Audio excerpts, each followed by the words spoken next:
Oh my ma, me nyina adwo. Na ene eye Asumasem ebre na adu. Enu ti ba bi obi bia wo hweme no je adwae na me nso maba. Sane ye da ye no ya na edusa abre ya. Niema bi a me de bo atenase ene se niema bebre etimi tutu onipa dasani ewo na brabo mu. Ya na wonte ase. Ebi ni ekatiri de bi a ubefum wabo a woni beba ahoso no na odwetire kita wo nyina na ahye. Enye no nko abayade etime to yen. Ebeduru sa wo be twitwaje wo ba no nkwa amana atena ase no na sika ekita wo nyina eno nso wahye no. Abawuo empofiri mu ewo ho. Na de edimu akotena kora eye oyere ana okunuwuo to yen empofiri mu. Saa ne menti ena nanu nya asensini bi si ho se Asumasem. Sanse ya na ne bi asumaye. Na eno nso ene edwumadie wo Adom TV so. Ebi ade ye na ebi ato pen da ebi. Na nso wanhu okwan a obefa so. Ebi ade ye bekeka afa ho no. Ebi ade weka no tirimu ane se mehu ya nka. Eno nso nti ene ye de sa edwumadie aba. Ya fra me nana ose etwumbrefa. Kwa bukuru ahene eneme. Me na me bedi dwumadie anim e de amamo. Na se ne ye da ye no ye be kwa akoto nkra kakra na ye ba ni aye ba bebobo hu no me de beto anim eni ti twa me ba sisi ya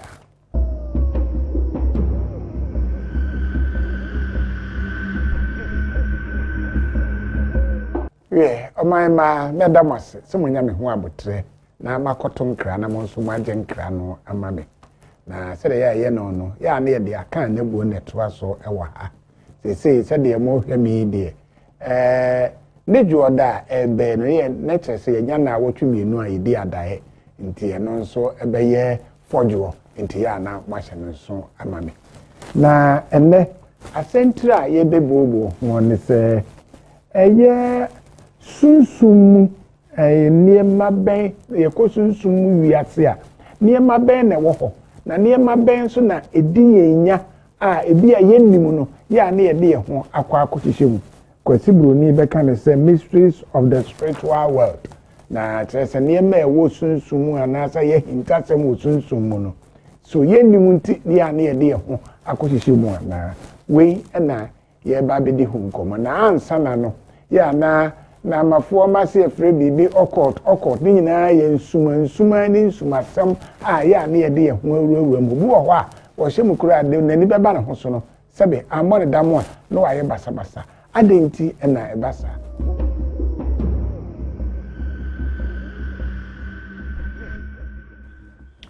yo abusuafo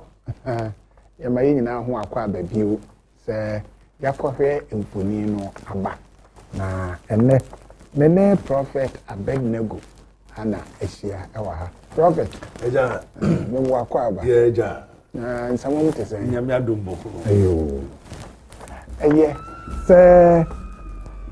na wa bede em se wode mpa ba ba esima ba ko be kan ma yo ye beda Awurade ase sabri ye eja wosoro ode hunte wa nimbra ne opanya wasase so se ne to wosoro Awurade beka ho ye da wase nyam nkokro insuranka nda wa Adom moja nti amen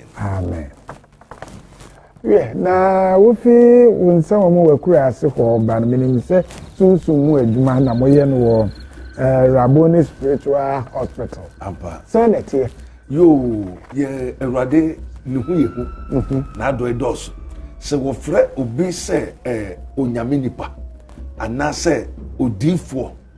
nia onyankopɔn ahyɛda afrɛ no enye nso ye hu yo Adom akyɛde a ye frɛ wo ni esese o ni e de ahyɛ wo sa se wo kɔ na kɔyɛ sa adwuma we okay na meka ho nti nia ofrɛ wo no ono ena wa hyehyɛ ade no de ahyɛ wo so na ono ankasa tiwum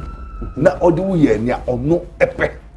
nti wo kaso bi odifo a yenso nia Awurade de maaye no se sunsumu ade a onipa mfa nani wa ye de ehu nia onipa enim yemra yembeda nadi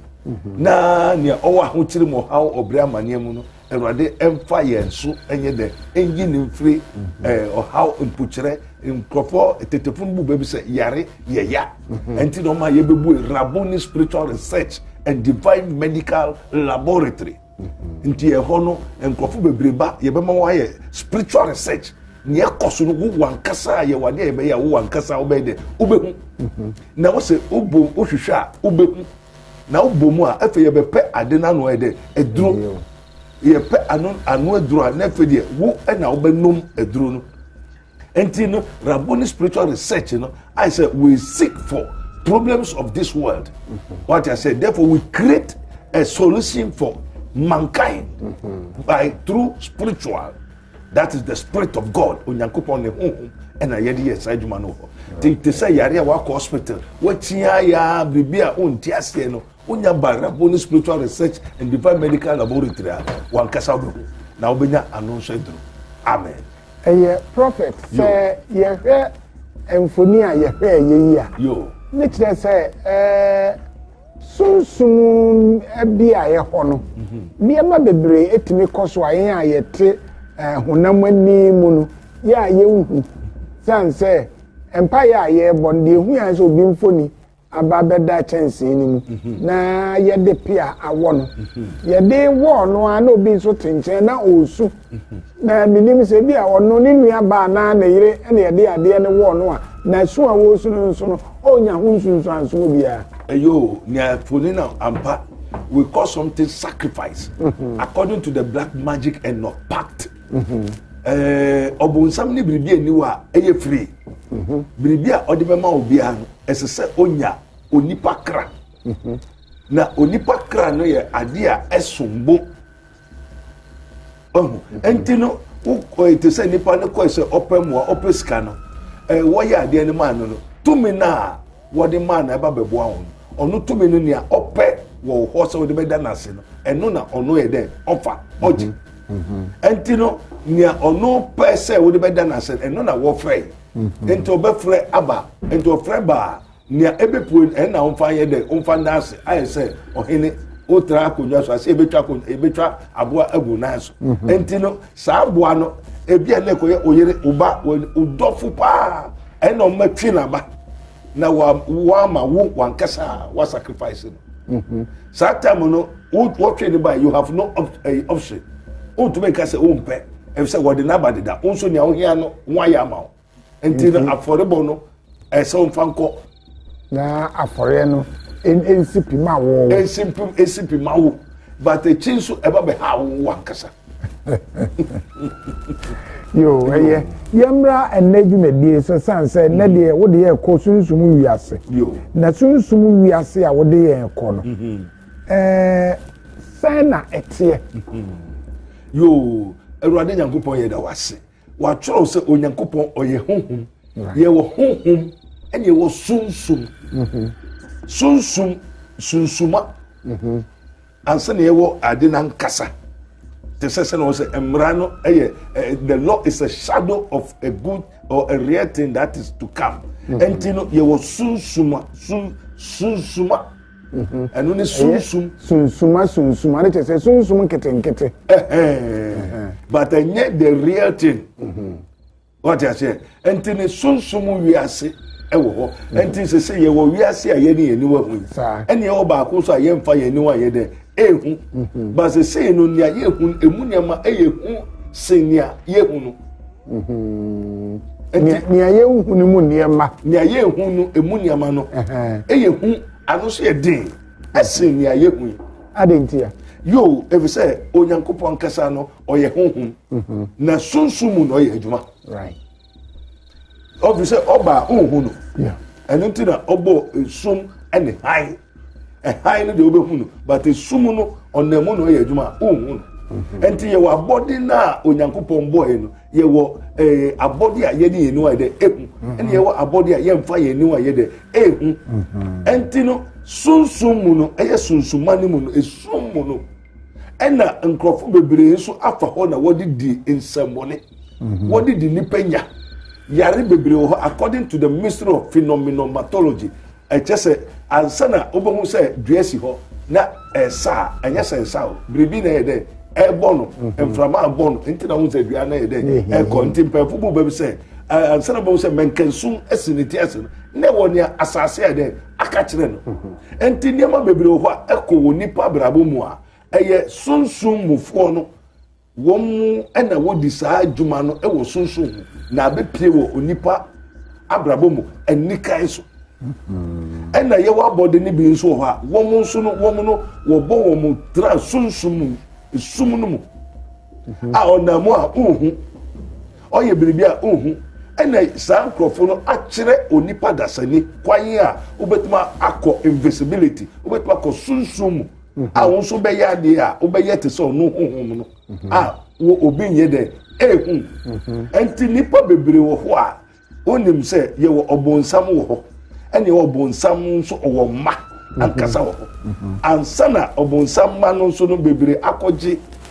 and na wode wo mu ye adwuma e wo sunsumu a wo mu de ne de wo bai se obewia nwakum nwasai nwadada nkrofo a wo obeboa wo e chese oboa wo ye wo nkrofo bebre mu wia se wo ye agent to the that devil no a wo mu sunsumu dwuma nko an wo ye se wo besai okoware a wanya asem onya adwuma papa wanya asem odidi a wanya accept because at the papa biara watch then tina watch if you say unka wo mo ho na unka wo mo ho dia one oni accept na unka wo mo ho dia one o accept enti Jesus Christ kai say he that does not gather with me is against me obi a unka me Jesus Christ ho ochi me na say me Jesus so one come me ho a obaskata obeye basawasa what I say enti sa na sumu etumfo no so unka wo mo ho a na just otawo nti wo ye tamfo okay enti wo ebuso no na nkasa sumu etumfo no ho a wo ye tamfo wo ni kanso okay enti sunsum ne sunsum a wo ka ene honhom no honhom na ye de wan ene sunsum no so na ye na wan yo honhom ahom enti Onyankopon ye ahom o ye honhom enti wo ma mo so no ahom ena sunsum no ene esum nti wo sum etumfo ene ye wo honhom no ahome na ahome no yo ahome no eye obi ahome aye home eye a place esaye obi eye baby ene esaye obi nti ahome aye home ekasa etiasem enimbe ekọ baby a ansa ne wo sum no te se obedie duro no abe a obetumi adane ho aye bibi wo sum a obi nye de ehu ena te se magician si ansa na obeka so oyi sade we obi gira ne nchen a ode ade na ye de emma no ndo ka se wanna say oh yes obi gira ho a ode ade ne ma no enso mo ho no mu hu enti me oba me ho na ba be bompa ma wa me tre me nsa abofo ho me niame ye niame kasa na abofo na gira me ne wontem enti abofo no me wo niame ya abofo no ebe ye pepepe enti ye wo se me na me ye nyame na me ye wo hu se na eti no enti sa na obi so ye magician na duro bia no yusu no sa tumi no egira ho na tumi no ye honhom ye de ne honhom konkron ena wo mo de ne sunsum bone enti no se obi guso ya de ma wa tumi na odi ye adwuma ene gira on the one time enti biribi o ye biara biribi gira wa o ya de na o ye de eye maye hwe ni sei sunsum a woni ye sunsum woni no nyame na bo won woni ti woni baabi ena honhom nso nyame na bo won woni ti woni baabi ansa na ye bebo ye gu saa asase so esiden ena ye ne saa ahonhom ene asunsun no ewo twaka a beto mribi no na ekupia yen adentia amen ye de awurade ase asa akosi eye pa won se Onyankopon ye obi a oye papa eno nti na oka kire Adam mede biribia ama obate yidie emfa won sanka na wode won saka ubewu na just say aden dade eyowo ade bone but ono obo ma ne ho wan bo maye wan fa nche yensa and what just say God did not give us the spirit of fear but of power, love and of sound mind. Na obonsam na obedada nipa fa aboa owoso se fa udia wani bebie o yesa a na mom owo no de won se wanka nyi se udia obewu ento da do nipa eno nipa na ko fine enta hohombone ohaw no otene baabi onipa ena ko fine na se onipa be fa so Yakobon bo onipa kokko o se na se ena ko fine ento ko fine onipa na ko fa musu onyame fa musu ohaw obre amane owo amanipa but what I say until yen na yakofaba we call self-imposed curse yen na yakofaba na no sade o ke Onyankopon kro ya obobo sa na ema nyina no yo onim sade obo nipa dasani esi ye so nipa dasani sade ya boyen esi no yo beto me bi ya dwen be ye ha sade obonsam wotumi e chen ye no obetumi ama na ema bi abaso ama ya dwen aye ha enti woni baba ahoso no na waye bore na wie enti ha wani ba na hoso no na waye bore na wie ade na Nyankopon de ye fa sa akwan no na wa masa na ma worim nyina amfi ho ni antra tro ni musa de na ka etimu abibi e ma me han ayo ye de radiase o Nyankopon onim and we call something human precautions onim se abodi oboy adibia ni nyansa te se jeramo okisi obe onka fufuo oboy oma ondwara ne ba if say ne niama ni biribia ewonim but onipa pe en oboy a na adwene ni nyansa ne biribia ra odebe no eninimu Jeremiah 10:29 o say onipa na kwan eninimu but what I say ento onipa kwan eninimu no ehia se obi kirewo ehia se wo kirekirewo entina yen onipa ko school once Adom onko school emuaduma abodi enko school won ko so ahwe won ni teacher o se ntati akura oni opefo ento okwadefo mun contact enko so ade na oboa na ade osese ne ho adenti na onipa enko so ade na je so onipa pe eno Nyankopon amfa na kwan anse ne mu entino say according to the spiritual research na yen hu no onipa ansana onipa wo wiase ade miensa ene control onipa esoro asase and we call some place astral world astral world ni ensamanfo astral no woman wo ni honam ento nipa bia wo wiase a sanye soro ayo Nyankopon na control na ayo asase obonsam anasa ensamanfo asaman wiase na control nipa ebi so nipa na kwan eni ni mu enti no nipa beye biara no eye bribi ena ma na ye de ekoye but what I say yo enunti no Onyankopon biribia o ka kire ye o ka kire ye and o san kire say if any man any one of you lack of wisdom, which means we don't have wisdom, we don't have knowledge, if anyone lack of wisdom, let him ask God that gives to all men liberally and upbraids not. Obi hianya nsa nim dia mumbi sami awurade me na me de makwa na me nsiw me mpom enti say no ni me bisa wo baaye aba besi se yen ni padua no asa yetime kofa saa ensuma yi bi afa won yonko na ye tie firi won wano afi wo bege no na ye kire won se ebi Asumasi obenten ne nkoso se de wo koso no kwene si ano efa mame aden very good they say yen te kantite no papa bi ame o kire me ahaban abra na me wo wiase o kire me ahaban ne bia se ahaban bi wo ho a obekwa o de nkosua anadua no o de nkosua beto ase ansa na wawai ena adua bi wo ho kra se uyi wo ho anadwo tam se ena bebre so abombofo no ena nyai ena medicine men spiritualists occultism te say na yehwe film nya ema yede ye ho kohyase no say open moa bebre ho na opetumi bi akoye bibi entity say duai opedua na ko asayare enso no baka say yi ho ansa na why dem watwadua no enti moment a obedu ho no nya wo be kira obeye pa you have degraded yourself odo ho aye de asanase this atumi no so ya habayo osamayo insuo abodi elementary spirits to me biara odo ubetie wom na nya o meka che ubeye pe wo wabeye wo akwa wabeye akwa ama wo e de amasa sunsun ento onde ho bio wa fa onipadua that's your spirit your soul your body so ono no ba be control enti say no ne o kire wo ye pa na wanya kwa abo wuram and as spirit ni so oni adwem papa if say nya spirit papa right enti ni say spirit ni be wura wa ono no on Saturday on didi enti wo say ya nananom tete no bebre ete asase a gold wom spirit ni no say gold wo hop pepe but on ma wontu eno ma obi nso emmetu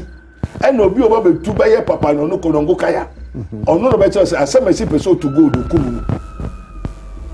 for guess away ye was spirit angels are wo fi suru bai woman na kire sa for guess wo hu man na wo gware na wo hu da ho no eno wo no man die entini sa answer obetu aye invisibility no sa adwuma we no nyina no abofo no honhom no wona wo kire te se meme da ho ade same sore abofo no be fa me ko hwe se Ezekiel abofo no fa wo sa Ezekiel abofo no nyina menim ta me akoda me hu nyama bebre entini nyama bebre a memeye no me wade a me ye me frɛ angels no ana abofo no awrade emi ya ade se no aba no aba kire me obi yare a yese nipa na kasa be de obehu de kudi a eye no yo we hu enti yese ma no na sa susumbo ne de emfre ne so enti sa na obi okuta susumbo ne a wo mo a wo ye agent of the devil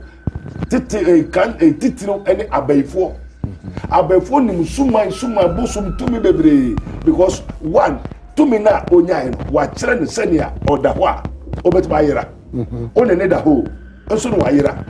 na onim se bia obesore akojo nso na osore kojo nso e bia unhu no e bia na wada ne biribi da ho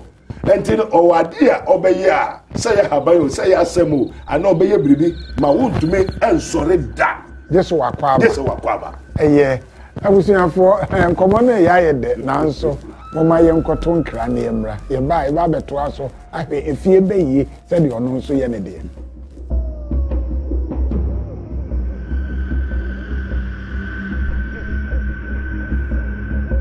yo abusuafo medamase se monya me ho abotre na makoto me nkra maba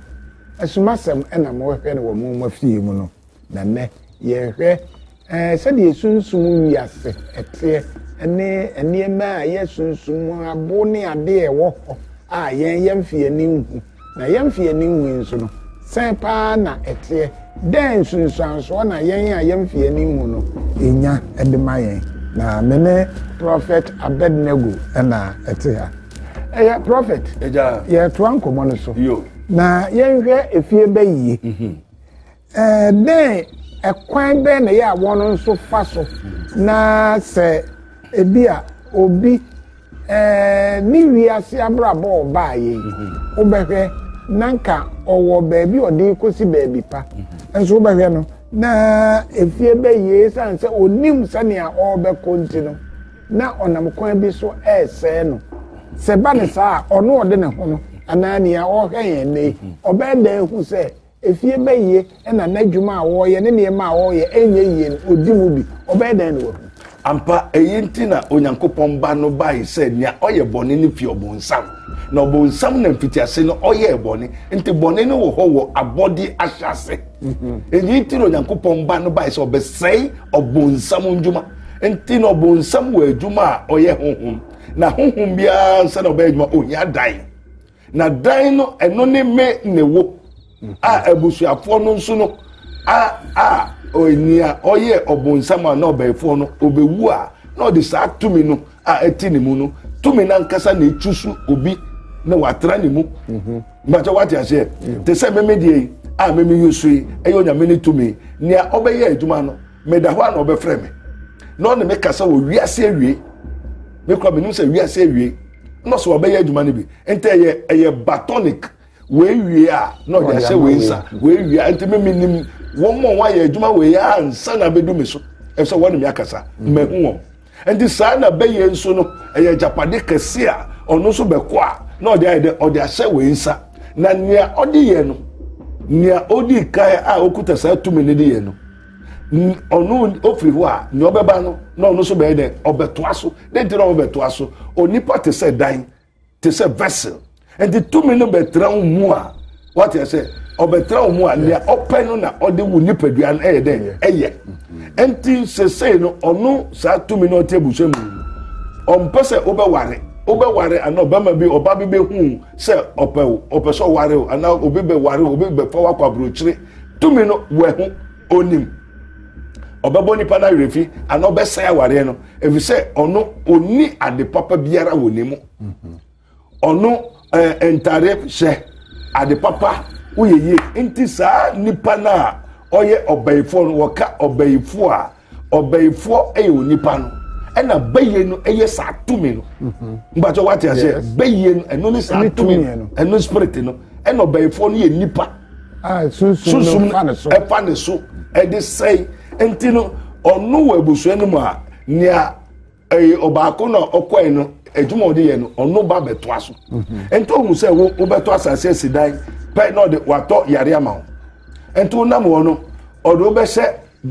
bosuma eye nsuo if say ye wo nsuo abody bebre elementary spirits bebre ho a wo mo no bebre scientists yen nya scientists ni wa ha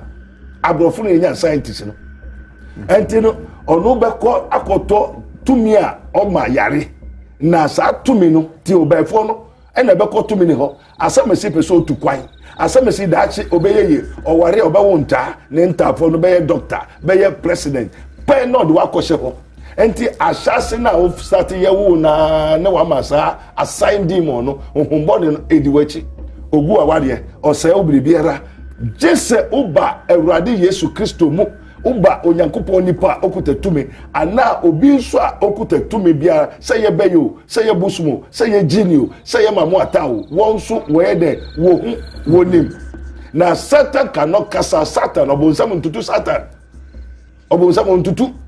what I say enti no se sa tumi no a benfo no e de wa se tumi bi nsa enti unam no say the Bible say we are not fighting against flesh and blood but principalities and powers ahohombone wontimi edin enti unam no you have an assigned demon to be the wachi and monitor your program your imagination na uye bia se obese obeyede obai se obesei wakumu na wayede wawiawo enti no bia hia bambo enti na se oba raboni spiritual research and divine medical laboratory e se me tumi na eti bi mu a ode me yaduma no ono o tumi a odwiri obubu osa osiesie what I say enti sa before na odi wachi no odi wakoso obi nsa ena ono je huska enti onipa a person onipa woka a man is a person at the same time is a place where so many thousands of evil spirits can dwell onipa bribi onipa ye bribi anase a body osanye baby a enkrofo to metra ni mu enti onipa ba ko pe befo otumenya thousands of spirits what in mu but what I say Yesu Kristo tutu bi na bi de cry 2000 ye wa befo bi wo okuta 77 88 99 what I say enti no Jesus also nya super spiritual power which is above all power that is the alpha and omega be to me ahonhom nyina ni 3 ni kon ni 9 ahefa 1 to 9 echi asa and then alpha and omega also me manim machi obini ho that is the spirit of God and that is God himself onyame na chi ebiso no so ye honhom eno bonsam so ye honhom nto onyame chi no bi yede eni obio enti se wo ni nyame a onni Yesu a se no de Yesu maye na sa spirit ni evil sa befo o mekweti o sa na duro bi eni wa obeya o beto just on you be a yen ma yekuta the spirit of the Lord and not the spirit of Christ. When we talk the spirit of Christ, this is the spirit from God.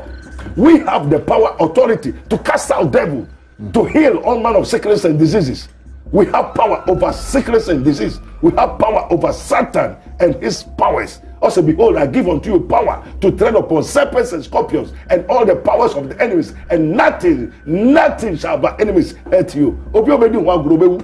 Meteu di wa grobewu metuma suma akwa brochira bo nipa sun metumi sa bompa eko sayare because I have power which is above all powers enti na ye hu ni ate eni edi kwa dance enti o kase onyame nipa obi okuta sunsuma anyame ene ye koto ye nto ade no na ebe bramo enti me de eni abeduru obeduru me e se me nya nyame nipa menye sofo enye nsuehunu ena me mpa sore nso akọ e se kan tete asofo no kura bra wo bre kura no e se me da ade a me hunu enye no na wo ya sore dem enne magic eno occultism a ye wo yi kyerem eno na me nam entitama me fi mo ba me kwa so dem a eno na wo de ya sore bebre atoro nko a bebre onyame mfra wo ye onyame frɛ no e first call second call ana ni ofra so ma ozil enye nsuehunu ento ko no ono na eko onam ono na nam otumi bowura obue wani okire okasa ma oti mbajo wati ase enti wo so bi onyame ni pa onyame afre no enye nya wakosua mbajo wati ase enti osua sua ne bia odoko se wo asamesi onti ase no wakire wase wati ase enti onyame suma Samuel odifo we sirano pa we ngusra ne guliso enti your friend aduma we enye ensuehunu na bebre no wokotu abusuanum enti obu ha ne papa adena suma no kuta jini emfinyankopon motia emfinyankopon ahohombone emfinyankopon bosom suma no emfinyankopon ne eye onyankopon dia no nso okanyam yasem. Okay. Yo prophet yeja na o ka se no yemhwe ye wo enhaban a mo kotete ye kata kura na wo ka very good se wo ne so ye ma obi a ndi se no ne pese ehu ni se sa enhaban ma no yo ene ye yankasa ye sunsumu a edi echi no se na man haban ma tete no eyeye na beebi wo ka kura se de se oro hu nyina na oro hu nyina obi beto se wo twa so beka se be ebi a wo kura wutini ho adentina saa niema no esese ekoso ansa na yetimi enya tumie e de ababe sayade mo evse kaina meme wo wiase na me so be na menamfo ekremofo malamfo edinsifo na womo no nya wodi ja womo no me ba jote ni me tie pa edinsini ba ko last one no kra obe ma me no me kawa no ode to me ha ye bo na kawa na wura me enti me kawa ma me ne ye na ne papa no nya wodi ja wono no eno no no so de toaso mbaje wati ase enti ne nana no anane papa no kire ne se ahaban we otia ansara obeti no ana o ebeti ba ye adwuma ma ho yi ho fankoso agu ho kase time se anaju enti the moment a ukotia ahaban no na obeye sa de na ahaban no pe you have degraded your spirit, your soul, your body. What be ahaban ni ura enti wo ye servant oya abawa akwama haban no na wo so one thing wo nim spirit ko na wa haban ni mu mbaje wati ase enti me ba Kristo mu no ena me hu se na Kristo di wo mu nyina a kire me enti me ko haban no obi wo ma me ni mu no enti me command no eyi ni firim enti me te haban me ya haban nyina me ye dua aduro bibia me wo ni nyina enti nso kro me bosu me fresh spirit ni fi nso num me wia na ma me do nyame honhom ne ba na me bo wasu wia na me mayi holy spirit ne ko na me ja evil spirit na otin so no ba enti me kwa haban ho a power wo mu a me frɛ no I say ka ho twe ho enti me set to me ase na me na me control na onim ne ama medicine men agencyfo kramofo ne wo ma wonim saade we no wo da so ye no enti wo a wo be ko ho a obeye duro ama ho wo so abese sabosum na enti bebre aye self imposed curse okwa sorry obeko densini ho obi o ya duro ahaban ma me bi bai na onyem tama me ye mpabo ma me so onkopa duro so obi ye duro man adesa na nyensa no egoso gu enti oba na me se mehwade enti me bisa ya awrade o se nsuo na papa no densini ekosade nua duro mama me no nsuo no ne mama no painful no be de ebeda ansa na mesra awrade no awrade ko fa nsuo no bai ade na de o se papa ono na papa ne de ye adwuma mbaje what you say enti amma nipa bebre wo wiase a wonim enema Africa Ghana especially ye ntumi ye hwe University of Science and Technology ye ntumi ye hu panikra ye nimu ye ne wo say China for no ba buidam ho no what spirit no anamo ho abrofo no they have power over the spirits. They don't obey the spirits. They don't bow down. Until unya bow down to that power, so you have become subordinate, degraded. What I say, enter abrofunu why TV, no, they control the TV. What I say, because they have power. Until ne akonye bia udi tume bia usumu no. As I say, who now control no. And you know so control no. And then says also no pa na na mache udi nsa egubusumu edros. No. And to him now de to me in sabi guso abrante bi bai. Papa oyo hene na oye na oni makodwa de wo so. E yo denchem me ya de bi ne wa hwade.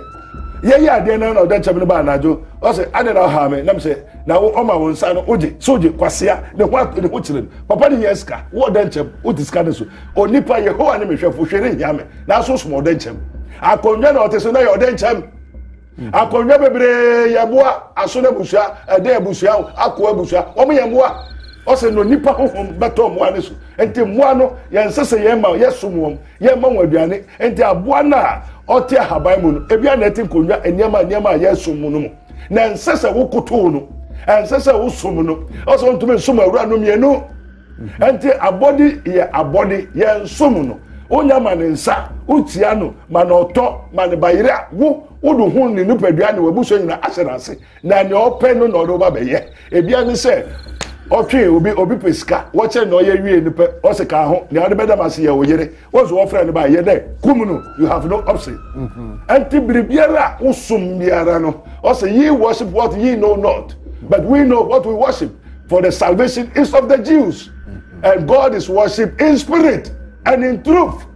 There's nothing, and yet tight, and yet Sunday, and yet Saturday, and yet Kweseda, and yet Forie, and yet Wabrabo, and Onyamesum, Yahum, and Nuquari, Onyame Penes Osumono, and their body be a Usum, Udin Seguho, Ufrobi, Unim de Kudin, and Seven de Kodia, Udin Sanoman. And to Okwahabai, Dua, now can say Duano, Okoman Kosia, Okoman Ska, Okotuno, Oko you, Unim de Kodia. You don't know.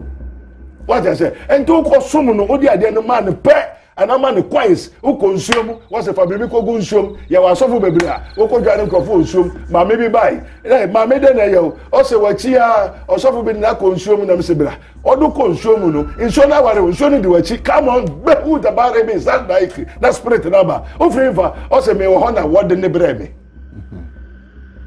osofuru o de na ko se nsum enti na say spirit ne tene baby na ye na ye de ye akofa. This is called self-imposed curse. So you cannot worship God and mammon. You may love one and hate one. Either you may choose one and enti amma sadi we edi nya. Okay. And na magana bibi man ye hu toyen. There's African heritage. Na say yes sir. Na ye to me control the spirit no. Ahaban ni bia na wo boy ne ye onyame bo maye.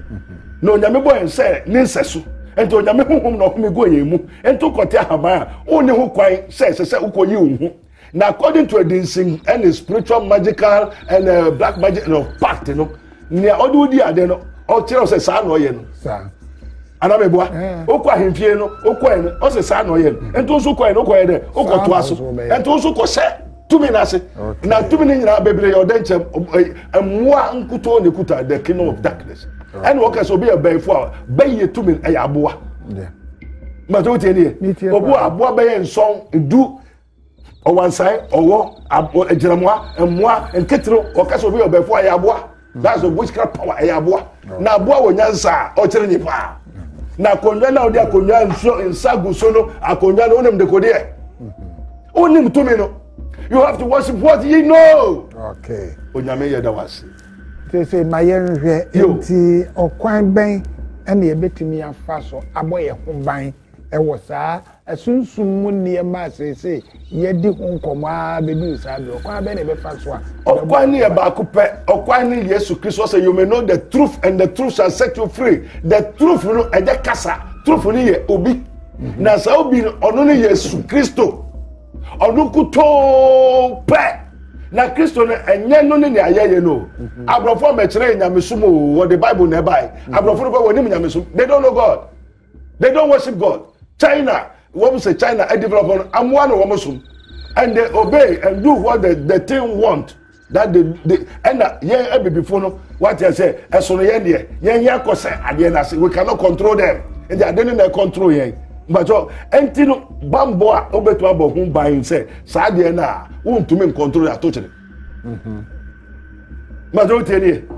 o se papa bi na o wa hene bebre e no koto ahene pa no oton dada ni nyina e no koto ade no ba kope Mbacho tieni entino ade ni nyina ansa na obetu nya bambo no je se otwe hu firi hu ana saa de no ye de otochire ende Christopher bebre na no ma me bi bai Mame ukuru ye so for osampa den na yo o se me kuru ba bewu o se asori we me pese me bo aso ni di o so for moa wakoji sikaduro okoto ni sa no ko de ni yiri kwako dase na kasa wewu sesi a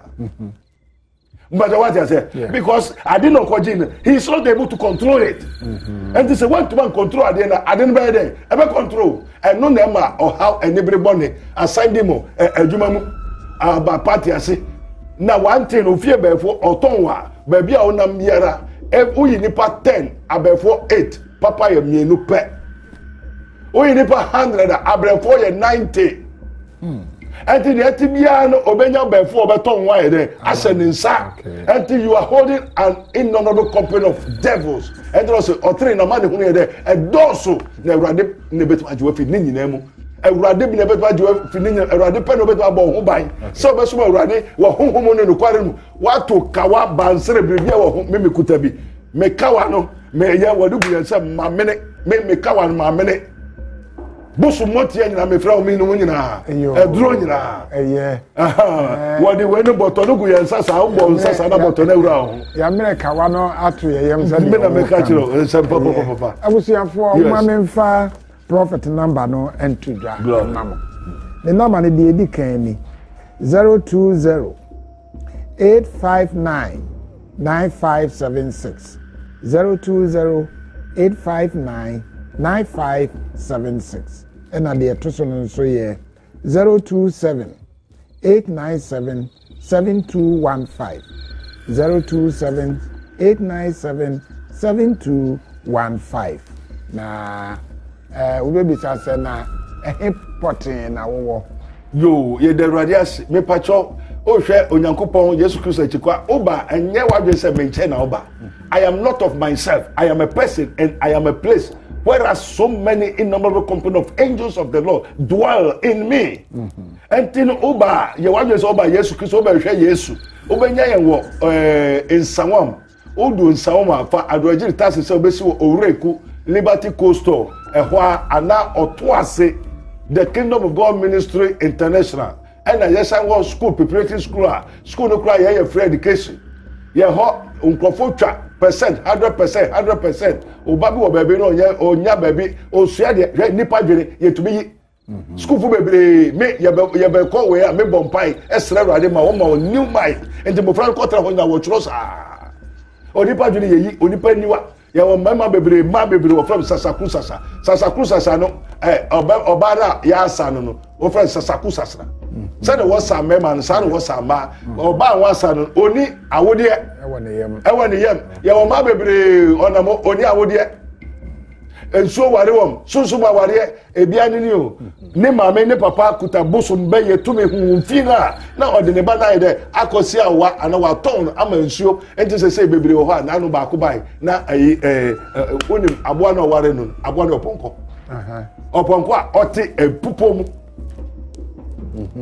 mazo tie ni aboa ponko a aye spirita ote pupom mama ne se mama ne na onam ne nice Osa na jono osofo ja oni nada sa and susumu we are seeing the mystery of the spiritual world nyema bebere ho nipa nimo eyade e wo AC yare bia be yare especially na say ne ekutia crofo pa ne we no diabetes essentially yare ye wo say ne ton provisions was ton sana ye ton yare was ton mamo ata produce bi efipoase ena as Giovanna Passanes omo asase ase ansa no bonsamba omo yentiatia te se motia omo nya motia ansa ne wo jini bia ya abode wo mo nyina ya moa enti so ba no bi so de jini be ya de ma wo ma wa boa abrante bi bai papa de na ugusu ye sa also me djuma yeye e na me ko na mala me ne ya de na ma me no e fe de nkrofo yiri no fa nkrofo yiri am obi so afa ne yiri After better no ba I don't know yes or say honhom no say say papa no e fa nkrofo yire dia ente me bowra ne yire no e na ne rezo akofa na down for the nada what o Kristo ni Yehowa ni mehwefo na hwere hia me eso biribi hia ba bia wo biara hwehwe Yesu akikwan bra Rabboni spiritual research and divine medical laboratory and you may know the truth and the truth shall set you free. Okay. Do not underestimate the king of God, for the king of God is not by words but by power, victory through the blood of Jesus Christ of Nazareth. Sons of God, march forward. You are a Christian, you are sons of God. You are not an ordinary person. Okay. So do not degrade yourself. And now papa mama to me be we now person wo yi to tire bra ye betu busum no apam no anya se ye be hye nua no ye hye niama. We command power. Amen. Amen. Yes. Yo abusuafo be de say dru ha de ya me kan de say nya ya nanka ye san wo donhwe baako na ye toa so na nso prophet ye beda wase say onso ba na ye tinwinu mu nso na fifire ti wi ne che say sunsun na bampa na senti sabre de ya do wase ubetimi aso. Amen. Na ye nso ya po yo yeah abusuafo ye bre no ayebe na emo ma memfa ade ntudwa eye me makwada odima na ase eye anane boama ono nso nyame akyede no wanya bi enti wo bia wogire se ekoro a ya na tetata ye ho a ya na netene ye den anase koko ensawa wonzi ana ye ase ensan akese bi wo ye nim ana esisi ye ho ono de habamba eno de enti se wo wogire se akoro bi ato ho ba bi a wo de frɛ no na wo frɛ na yen habamba eno de beye na ahye afi ho e de ama wo na number obetimi de afrɛ anane boama enie 024 351 0062 024 351 0062 we abusuafo sabre de nebre no ayebe na de me hye moboa ne se obi anhwe ne ho so yie bra ye koi na emu no ye won daseme sabre de na na bukuruwa na peja